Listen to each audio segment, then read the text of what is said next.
আসসালামু আলাইকুম গাইস, আপনারা সবাই কেমন আছেন? আমি আলহামদুলিল্লাহ ভালো আছি। গাইস, দেখতেই তো পেলেন কড়াইটা কীরকম ছিল আর কীরকম করে পরিষ্কার করলাম। পরিষ্কার করতে অনেক কষ্ট হয়েছে। তো আজকে আমার বাসায় মেহমান আসবে, আমার ছোট ভাই। অনেক দিন পর আসবে, প্রায় 2 বছরের বেশি।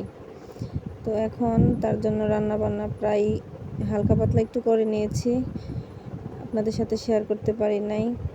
দেখুন, এদিক দিয়ে গরুর মাংস রান্না কষাইতেছি, আর চিংড়ি মাছ ভুনা করবো, করলা ভাজি। গরুর মাংসটা কষাতে কষাতে ওদিকে আমার পোলাও ভাতটাও হয়ে গেছে। গরুর মাংসটা কষানো হয়ে গেলে আমি চিংড়ি মাছগুলো ভুনা করব। তো এদিক দিয়ে এই যে চিংড়ি মাছগুলো ভেজে নিচ্ছি। তো চিংড়ি মাছগুলো ভেজে ভালো মতন ভেজে নিয়ে তারপর ভুনা করব। আপনাদের সাথে কিছু কথা শেয়ার করি।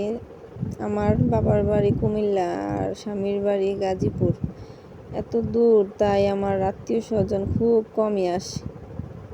তো এদিক দিয়ে দেখেন, পোলাও ভাতটা আগে রান্না করে রাখছি, আর চিংড়ি মাছটা ভাজা হয়ে গেছে, এখন উঠিয়ে নেব।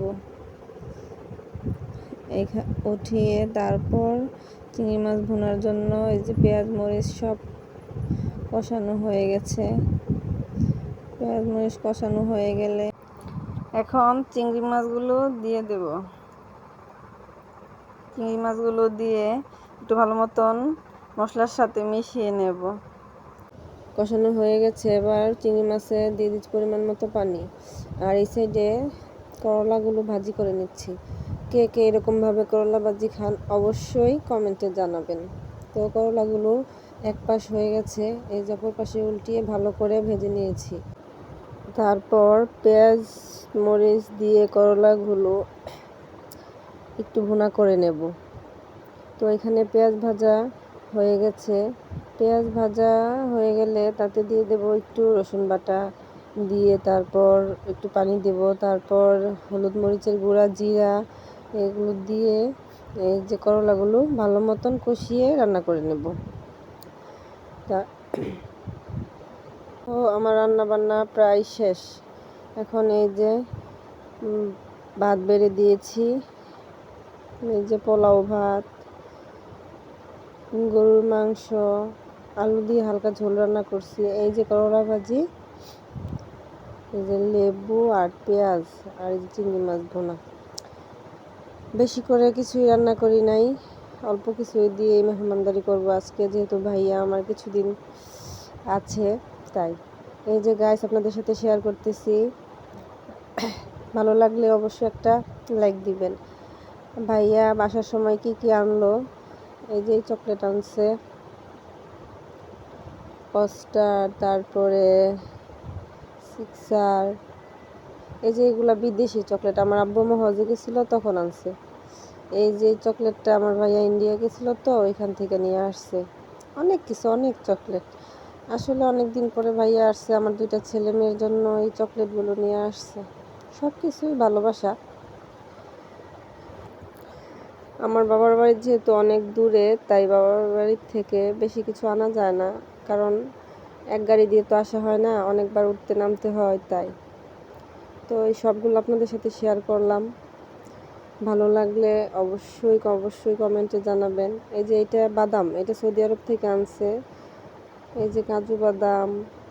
আসলে মা তো এমনই হয়, সব সন্তানের জন্য কিছু কিছু আলাদা আলাদা করে রেখে দেয়। তো সব কিছু আমার জন্য আলাদা করে রেখে দিয়েছিল। এই যে শ্যাম্পু, ডাব সাবান, মায়ের ভালোবাসা যা হয় আর কি। এই যে এটা ইন্ডিয়া থেকে আনছে, সম্পাপড়ি। আসলে ছোট ছোট আনন্দগুলো আপনাদের সাথে শেয়ার করতেছি আর। এই যে এখানে 3টা নারিকেল, তারপরে এই যে কফি, এই যে বাচ্চাদের চিপস আনছে, আর অনেক কিছু। সব কিছু আপনাদের সাথে একটু একটু করে শেয়ার করলাম। আপনারা হয়তো বা কীরকম ভাববেন তা জানি না, অবশ্যই পজিটিভে নেবেন সব কিছু। আর আমার ভিডিওটি ভালো লাগলে অবশ্যই একটা সাবস্ক্রাইব করে দিবেন। আর এই যে বেকারি থেকে, ভালো বেকারি থেকে বিস্কিট আনছে, এগুলো মনে হয় পেটিস বিস্কুট, আসলে আমি জানি না, আপনারা কেউ নাম জানলে আমাকে জানাবেন। আর এই যে বিস্কিট, আরও এই যে মায়ের হাতের পিঠা নিয়ে আসছে ভাইয়া। অনেক দিন পর, প্রায় 10 মাস পর মায়ের হাতের কিছু বানানো খেলাম। এগুলো হচ্ছে চাল কুমড়ো দিয়ে, ময়দা দিয়ে বানানো পিঠা। আপনারা কি চাল কুমড়ো পিঠা খেয়েছেন? তাহলে অবশ্যই জানাবেন। তো আজকের মতন ভিডিওটি এখানে শেষ করলাম। অন্য ব্লগে দেখা হবে। আল্লাহ হাফেজ।